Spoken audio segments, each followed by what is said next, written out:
ओम अज्ञानतिमिरान्धस्य ज्ञानाञ्जनशलाकया चक्षुरुन्मिलितं येन तस्मै श्रीगुरुवे नमः। हरे कृष्णा। आज गीता श्रृंखला के सत्र क्रमांक 551 में आप सभी भक्तों का हार्दिक स्वागत है। आज हम श्रीमद् भगवद गीता के 70वें अध्याय के, जो कि है श्रद्धा के विभाग, श्लोक क्रमांक 24 का अध्ययन करेंगे। आइए, श्लोक इस प्रकार है। तस्माद् ओम इति उदायत यज्ञदान तपः क्रिया प्रवर्तन्ते विधानोक्ता सततम ब्रह्मवादिनाम। अर्थात भगवान श्री कृष्ण कहते हैं कि अतः एव योगी जन ब्रह्म की प्राप्ति के लिए शास्त्रीय विधि के अनुसार यज्ञ, दान तथा तप की समस्त क्रियाओं का शुभारंभ सदैव ओम से करते हैं। ओम नमो भगवते वासुदेवाय। ओम नमः ओम विष्णुपदाय। प्रत्येक जो भी आध्यात्मिक जो भी कार्य होता है उसका शुरुआत ओम से किया जाता है। इस प्रकार देखा जाता है कि ओम है वो परब्रह्म को सूचित करने का एक नाम भी बताया गया है। तो भगवान यहाँ पर क्या कह रहे हैं कि ब्रह्म प्राप्ति में जो लगे हुए हैं वो प्राय प्रत्येक क्रिया को करने से पूर्व ओम का संबोधन करते हैं। भक्तों, यहाँ पर हमें शिक्षा प्राप्त हो रही है कि जीवन का सर्वश्रेष्ठ उद्देश्य, सर्वश्रेष्ठ लक्ष्य होना चाहिए परब्रह्म की प्राप्ति। आज प्राय व्यक्ति को पूछा जाए जीवन का लक्ष्य क्या है, कोई कहेगा बड़ा बंगला बनाना है, कोई कहेगा अमेरिका जाना है, कोई कहेगा फलाना कार्य करना है, कोई कहेगा ये ड्रीम प्रोजेक्ट है, कोई कहेगा क्रिकेटर बनना है, कोई कहेगा कुछ और बनना है। परंतु जीवन का ये सब कार्य करने हैं, परंतु ये जीवन का वास्तविक लक्ष्य नहीं है भक्तों। हो सकता है ये प्राप्त हो या नहीं भी हो सकता है कि हम उसको प्राप्त करने में सक्षम हो या फिर हो सकता है कि नहीं हो। ये सब साइड की बातें हैं। जो जीवन में प्राप्त होने वाली है या नहीं होने वाली है, हमारे कर्मों के अनुसार, हमारे जीवन में होने वाले प्रगति के अनुसार प्राप्त होंगी या नहीं होंगी, ये साइड की बात है। परंतु वास्तविक लक्ष्य क्या है? परब्रह्म की प्राप्ति, अथा तो ब्रह्म जिज्ञासा। परब्रह्म को प्राप्त करने की जिज्ञासा होगी ना, वही भक्तों आपको जीवन में वास्तविक लाभ प्रदान करेगी। आज का समाज प्रगति तो कर रहा है भक्तों, परंतु गलत दिशा में प्रगति कर रहा है। बहुत तेजी से प्रगति कर रहे हैं, परंतु दिशा सही नहीं होने के कारण जीवन की दशा भी बिगड़ चुकी है, दुर्दशा बन चुकी है। एक बार श्रील प्रभुपाद जी से किसी ने पूछा, स्वामी जी सन्यासी प्राय फ्लाइट में ट्रैवल नहीं करते हैं और आप फ्लाइट में बैठ के घूम रहे हैं, क्यों? तब श्रील प्रभुपाद कहते हैं कि कलयुग का जीव बहुत तेजी से नरक की तरफ गति कर रहा है। अनेक प्रकार के इंद्रिय भोग के विषयों में लगकर नरक की तरफ बड़ी तेजी से गति कर रहा है। अगर मैं चलकर उनके पीछे जाऊंगा तो वो बहुत दूर तक निकल जाएंगे, इसलिए मुझे ट्रैवल करना पड़ता है फ्लाइट में, बाकी ज़्यादा से ज़्यादा जीवों को नरक से बचा सकूं। क्योंकि संत होता है प्राय दयालु स्वभाव के होते हैं, करुणा होती है स्वाभाविक उनके हृदय में। जब वो किसी जीव को अनेक प्रकार के इंद्रिय भोग में लगा देखते हैं, जब वो देखते हैं कि जिस कार्यों को वो कर रहा है वो निश्चित रूप से उसके अधोगति का कारण बनेगा, तब स्वाभाविक ही बिना किसी स्वार्थ के उनके हृदय में करुणा जागृत होती है और वो जीव की रक्षा करने के लिए हर संभव प्रयास करते हैं। और इसका ज्वलंत दृष्टांत है भक्तों ऐसी भक्ति वेदांत स्वामी श्रील प्रभुपाद, जो अपने जीवन की 70 वर्ष की उम्र में जहाँ वो रह रहे थे, वृंदावन धाम, जहाँ रहने के लिए बहुत ही सुंदर व्यवस्था थी, भजन करने का उचित माध्यम भी था, उस आरामदायक अवस्था को छोड़कर भक्तों जलदूत में बैठकर लगभग 1.5 महीना जलदूत में बैठे, उसमें 2 हार्ट अटैक भी आए उनको, और पाश्चात्य जगत में गए भक्तों। जहाँ एक और हम देखते हैं कि प्राय व्यक्ति 50-60 वर्ष के पूर्व बाद रिटायर्ड होने का विचार करता है, आरामदायक जीवन यापन करने का विचार करता है, वहीं जीवों पर करुणा करने के उद्देश्य से ऐसी भक्ति वेदांत स्वामी श्रील प्रभुपाद अपने 70 वर्ष की उम्र में पाश्चात्य जगत में जाकर वहाँ पर अनेक प्रकार की नशे की वस्तुओं में प्रवृत्त युवाओं को, जो नशा करना, जुआ खेलना, मांसाहार करना, परिस्त्री संग करना, प्रत्येक कार्य है वो बड़ी मात्रा में कर रहे थे। जहाँ आज का युवा उसको आनंद की वृत्ति से देखता है। श्रील प्रभुपाद को उन पर करुणा आई, दया आई और उनको एक एक को पकड़कर कृष्ण भक्ति के विषय में श्रीमद् भगवद गीता का ज्ञान दिया, श्रीमद् भागवतम का ज्ञान दिया, वैदिक सभ्यता के विषय में उनको शिक्षित किया। परिणाम हमारे सामने है भक्तों। आज श्रील प्रभुपाद जी के द्वारा प्रारंभ किए गए इस नेक कार्य को देखकर अनेक युवा उनसे जुड़ते गए और अनेक लोगों को और जोड़ते गए। शुरुआत करी थी श्रील प्रभुपाद ने, आज अनेक हजारों की मात्रा में संत महात्मागण हैं जो अपने जीवन को, आरामदायक जीवन की अवस्था को छोड़कर, घर बार त्याग कर, शिक्षा के क्षेत्र में अधिक प्रगति करने के बाद भी IIT गोल्ड मेडलिस्ट और अनेक प्रकार के इंजीनियर, डॉक्टर, बड़े बड़े पदों पर स्थापित व्यक्ति हैं, वो भी अपना आरामदायक स्थिति छोड़कर अन्यों पर करुणा करने के उद्देश्य से घर बार छोड़कर निकल पड़े हैं। घर घर, गांव गांव, समाज समाज, देश देश, राष्ट्र राष्ट्र जाकर लोगों को भिक्षा मांग रहे हैं कि भाई हरि नाम को जपो। जिस प्रकार नित्यानंद प्रभु ने घर घर जाकर उनसे भिक्षा मांगी कि हे भाई हरि का नाम जपो, यही जीवन का उद्धार करने वाला है, उसी आदर्श को अपने जीवन में पालन करते हुए आज के संत अपना व्यवसाय छोड़कर, अनेक प्रकार के आरामदायक स्थिति छोड़कर अनेक शहरों में घूमते हैं और लोगों को कृष्ण भक्ति का प्रसाद वितरण कर रहे हैं। और भक्तों, अनेक ऐसे लोग हैं जो जीवन की बहुत ही दयनीय अवस्था से गुजर रहे थे, उनको जब कृष्ण भक्ति रूपी रत्न प्राप्त हुआ, उसे प्राप्त करके उनके जीवन की दिशा और दशा दोनों परिवर्तित हो गई। कई ऐसे दृष्टांत हैं जहां व्यक्ति आत्महत्या करने के लिए जा रहा था, कहीं से उसको भगवद गीता की प्रीति प्राप्त हो गई, कहीं से उसको किसी संत की वाणी प्राप्त हो गई, उसे सुनकर, उस भगवद गीता को पढ़कर आज वो व्यक्ति जीवन के सर्वश्रेष्ठ मुकाम पर है। आप इंटरनेट, सोशल मीडिया के माध्यम से ऐसे अनेक दृष्टांत देख सकते हैं। हम इस जगत में प्राय इस भौतिक जगत के छोटे मोटे लाभ को ही जीवन का केंद्र बिंदु बनाकर उसको प्राप्त करने के उद्देश्य से प्रयासरत रहते हैं। 18-18, 20-20 घंटे काम करते हैं, जीवन का लक्ष्य उसको बना देते हैं। परंतु भक्तों, तत्व से देखा जाए, उससे गहराई से विचार किया जाए तो आप अकेले में बैठते हुए विचार करके देखिए, जिस वस्तु को आप प्राप्त करना चाहते हैं, जिस वस्तु को आप प्राप्त करके सुखी होने के स्वप्न देख रहे हैं, उस वस्तु को प्राप्त किए हुए अनेक व्यक्ति हैं। उनके जीवन में झांक कर देखिए, क्या वो सुखी हैं? क्या वो आनंद में हैं?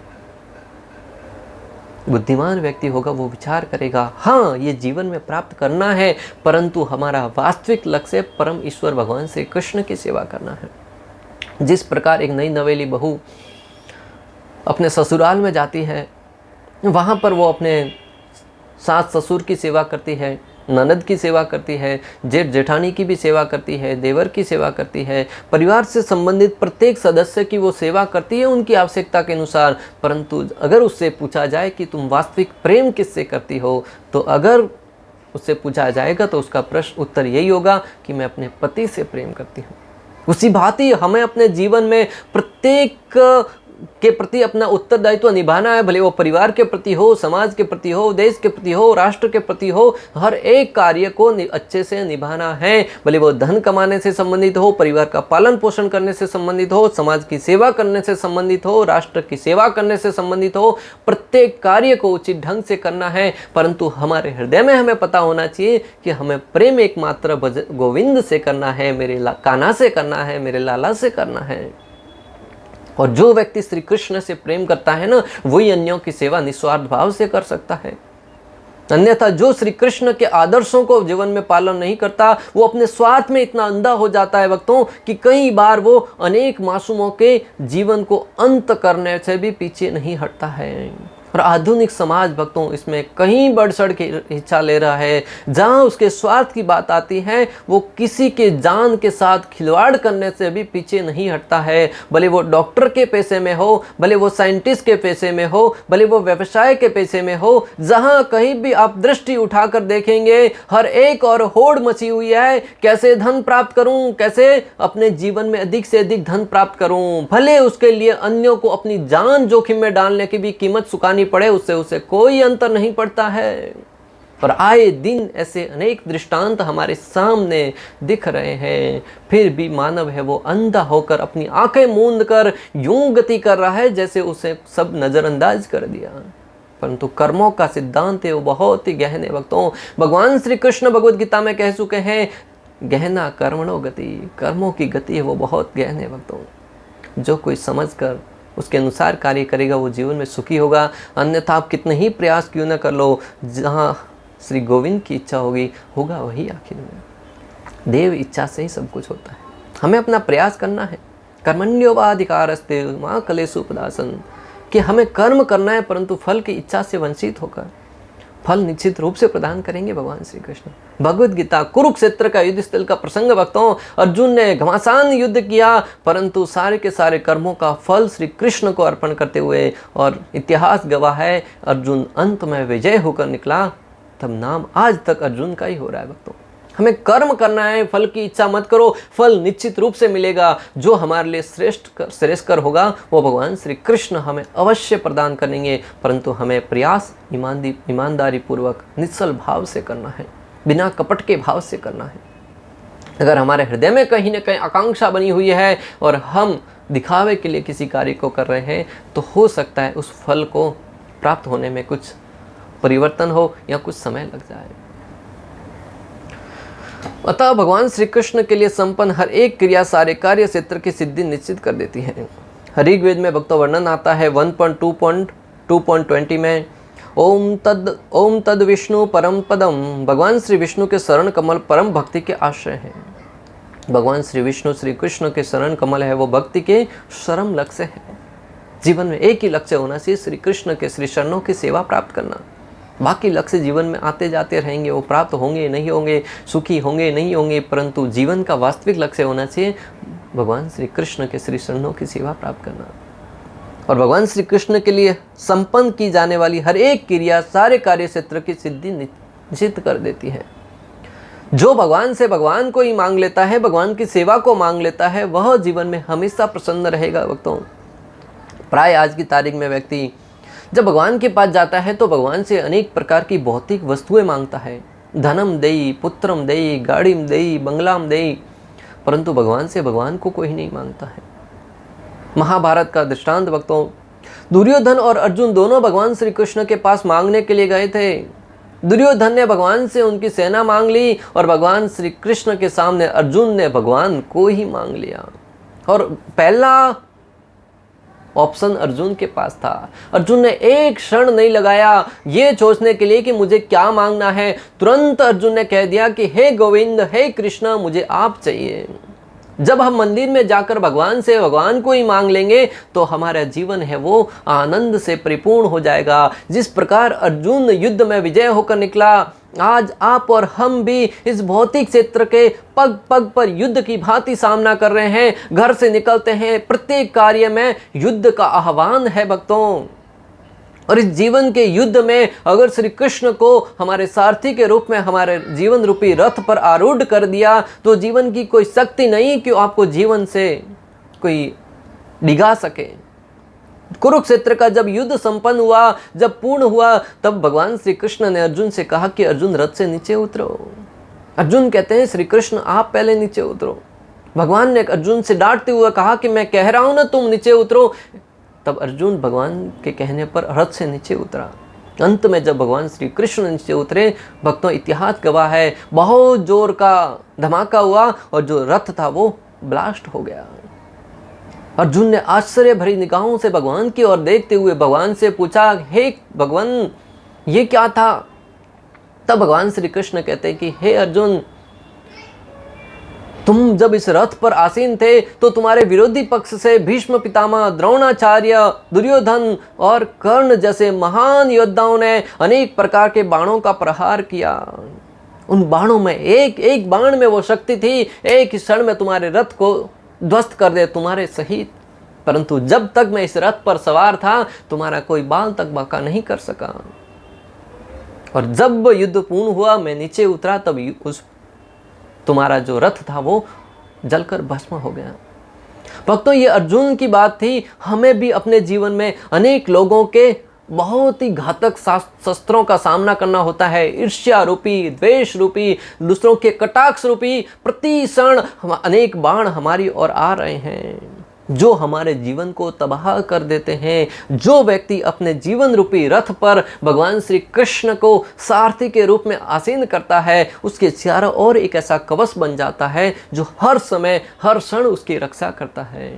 और उसको भगवान को अपने जीवन के रथ पर आरूढ़ करने का तरीका है भगवान श्री कृष्ण के दिव्य नाम हरे कृष्णा कृष्ण कृष्णा हरे हरे, हरे राम राम राम हरे हरे। जब भगवान श्री कृष्ण, भगवान श्री गोविंद को हम अपने जीवन रूपी रथ पर आरूढ़ कर देंगे, निश्चित रूप से जीवन में संकट आएंगे, कष्ट आएंगे, दुख आएंगे, दुविधाएं आएंगी, परंतु उनका सामना करने का साहस स्वयं भगवान श्री गोविंद हमारे हृदय में बैठकर हमें प्रेरित करेंगे। और आज अनेक दृष्टांत हमारे सामने हैं जहां लोगों ने श्री कृष्ण की शरणागति स्वीकार की है। वो हर समस्या को यूं फाड़ कर निकले हैं जैसे जीवन में कोई समस्या आई ही नहीं थी। भागवतम 10.29.27 में स्वयं भगवान श्री कृष्ण गोपियों से कहते हैं कि मेरे विषय में सुनने, मेरे अर्श विग्रह रूप का दर्शन करने, मेरा ध्यान करने तथा मेरी महिमा का श्रद्धापूर्वक कीर्तन करने की भक्ति में विधियों से मेरे प्रति दिव्य प्रेम उत्पन्न हो सकता है। भगवान श्री कृष्ण स्वयं गोपियों से कहते हैं कि किस प्रकार उनसे प्रेम किया जाए।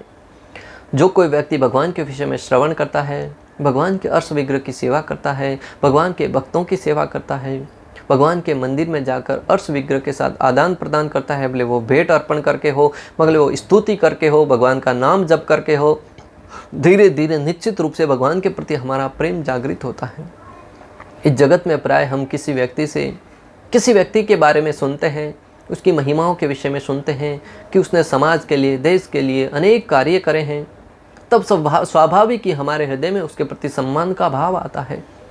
जब इस भौतिक जगत के किसी साधारण व्यक्ति के विषय में श्रवण करके उसके प्रति सम्मान का भाव आता है, उसके प्रति प्रेम होता है, उसके प्रति मान सम्मान देने की भावना आती है, तो फिर इस संपूर्ण सृष्टि के परम पिता परमेश्वर भगवान श्री गोविंद, भगवान श्री कृष्ण के विषय में जब हम उनकी लीलाओं का, उसकी महिमाओं का गान सुनेंगे, श्रवण करेंगे, उनके नाम का जप करेंगे, तब उनके प्रति प्रेम प्रकट होना स्वाभाविक है। इसलिए अगर आप भगवान श्री गोविंद के प्रति प्रेम जागृत करना चाहते हैं, अधिक से अधिक उनके विषय में श्रवण करें, उनकी लीलाओं का, भगवान श्री कृष्ण के भक्तों के श्रीमुख से गायन करें, श्रवण करें। जब जैसे जैसे हम भगवान का स्तुति करते जाएंगे, भगवान के दिव्य नामों का जप करते जाएंगे, धीरे धीरे हमारे हृदय के कल्मश है सेतो दर्पण मार्जनम भव महादावाग्नि निर्वापणम श्रेयः कैर्व चंद्रिका वितरणम विद्यावधूर जीवनम आनंदाम्बुदे वर्धनम प्रतिपदम पूर्णामृत आस्वादनम सर्व आत्मसंपन्नम परम विद्यते श्री कृष्ण संकीर्तनम।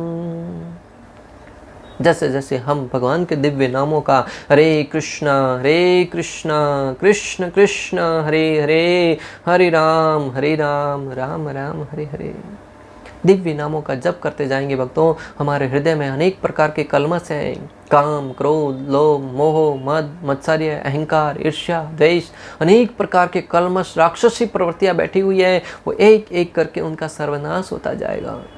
जिस प्रकार भगवान श्री कृष्ण इस धरा पर अवतरित होकर अनेक प्रकार के राक्षसों का, पूतना, धेनुकासुर, प्रलंबासुर यानी अनेक राक्षसों का वध किया, वो राक्षसी प्रवृत्ति कलयुग में प्रत्येक जीव के हृदय में बैठी हुई है। उन राक्षसी प्रवृत्तियों का सर्वनाश करने के लिए हमारे हृदय में भगवान श्री कृष्ण का उदय प्राकट्य कराना होगा। और भगवान का प्राकट्य कराने का तरीका है भगवान श्री कृष्ण के दिव्य नामों का जप किया जाए।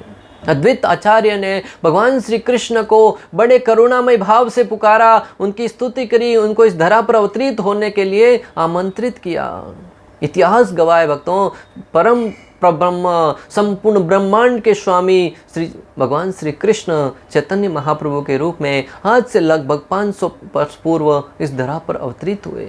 भारत भूमि के बंगाल प्रांत में उनका अवतरण हुआ और उन्होंने जीवों पर करुणा करते हुए हरिनाम संकीर्तन का प्रचार किया। उसी भांति अगर हम भी भगवान श्री गोविंद को प्रेम से सच्ची श्रद्धा से पुकारेंगे, निश्चित रूप से भगवान हमारे क्षमता के अनुसार हमारे हृदय में प्रकट होंगे और हमारे हृदय की अनेक कलमशों को स्वतः ही दूर कर देंगे। जिस प्रकार सूर्य उदय होता है तो सारे शोर उचक्के अंधकार सब भाग जाता है, उसी भांति जब श्री कृष्ण रूपी सूर्य हमारे हृदय में उदित होगा, निश्चित रूप से अनेक प्रकार के अनर्थ है वो हमारे हृदय से जाते रहेंगे। अनेक संत महात्माओं ने अपने जीवन में इसको अनुभव करके बताया है कि जब वो श्री कृष्ण की भक्ति में लगे, जो अनेक प्रकार के पाप प्रवृत्तियों में लगे हुए थे, परंतु जब श्री कृष्ण रूपी सूर्य उनके हृदय में उदित हुआ तब वो छोटे छोटे जीवों के ऊपर भी करुणा करने लगे। मृगारी का दृष्टांत भक्तों अनेक जीवों को मृत्यु के घाट उतार देता था, परंतु जब संत नारद मुनि की कृपा से उनको कृष्ण भक्ति प्राप्त हुई, जब और वो भगवान श्री हरि की भक्ति करने लगे, बाद में छोटे छोटे जीवों के ऊपर भी करुणा करते थे। किसी जीव को असहाय देखते थे तो हृदय है वो स्वाभाविक ही प्रेम से ओतप्रोत हो जाता था, दया और करुणा से ओतप्रोत होता जाता था। अतः जीवन में वास्तविक शांति लाना चाहते हैं, जीवन के सारे दुखों से प्रत्येक व्यक्ति को मुक्त करना चाहते हैं, तो एक ही तरीका है हरिनाम संकीर्तन, भगवान श्री कृष्ण की भक्ति, कृष्ण भावनामृत स्वीकार करना। और श्रील प्रभुपाद ने अपने आदर्श द्वारा सिखाया है संपूर्ण विश्व में अलग अलग प्रांतों से, अलग अलग देशों से, अलग अलग जाति से, अलग अलग वर्ण से, अलग अलग कलरों से आने वाले लोग भी जब इस्कॉन अंतर्राष्ट्रीय कृष्ण भावनामृत संघ की एक सतह के नीचे आकर बैठते हैं तब स्वाभाविक ही एक दूसरे के प्रति प्रेम का आदान प्रदान करते हैं। वहां पर किसी प्रकार का जाति धर्म कलर कोई नहीं देखा जाता और प्राय एक परिवार में जन्मे हुए लोग भी जब केंद्र में श्री कृष्ण नहीं हो तब प्रत्येक की इच्छाएं अलग होती हैं, एक दूसरे के प्रति हीन भावना से देखा जाता है। किसी से मिलेंगे तो पूछते हैं आप कौन सी समाज से हैं, आप कौन सी जाति से हैं, आपका गोत्र क्या है, आप कौन से परिवार से बिलोंग करते हैं। ये दूसरों में भिन्नता का भाव है। और जब कृष्ण भावनामृत में व्यक्ति मिलता है ना तो वो कभी इस प्रकार के आदान प्रदान नहीं करता, वो यही पूछता है कि आप भगवान की सेवा कितने अच्छे से करते हैं, अर्थात अन्यों को प्रेरणा प्रदान करते हैं। यह है जीवन में वास्तविक सुख शांति लाने का एक बहुत ही आनंददायक तरीका। और आज हम देख भी रहे हैं कि संपूर्ण विश्व में यह तरीका बहुत ही उचित ढंग से कारगर सिद्ध होता हुआ प्रतीत हो रहा है। अतः आप और हमारा कर्तव्य बनता है कि हम प्रत्येक व्यक्ति को इस सात्विक कार्य से, इस आनंदित कार्य से जोड़ें और स्वयं भी पालन करें और अन्यों को भी इसके लिए प्रेरित करें। यही जीवन का वास्तविक लक्ष्य है, यही जीवन का परम आनंद प्रदान करने वाला एकमात्र हमारे लिए लाभदायक कार्य है। जब हम इस दिव्य प्रेम ध्वनि का उच्चारण करते हैं, भगवान का आह्वान करते हैं, निश्चित रूप से हमारे हृदय में जब कृष्ण भक्ति का प्राकट्य होगा, हम अन्य जीवों से स्वाभाविक ही प्रेम करते हुए प्रतीत होंगे। भक्तों, इसमें किसी प्रकार का कोई आश्चर्य करने की बात नहीं है, संकोच करने की बात नहीं है। इस प्रकार श्लोक क्रमांक 24 का भक्ति वेदांत तात्पर्य पूर्ण हुआ। अंत तक हमारे साथ बने रहने के लिए आप सभी का हृदयपूर्वक प्रेम पूर्वक बहुत बहुत धन्यवाद। श्रील प्रभुपाद की जय, श्री श्री राधा गोपीनाथ भगवान की जय, श्रीमद् भगवद गीता की जय। हरे कृष्ण कृष्ण कृष्ण हरे हरे, हरे राम राम राम हरे हरे।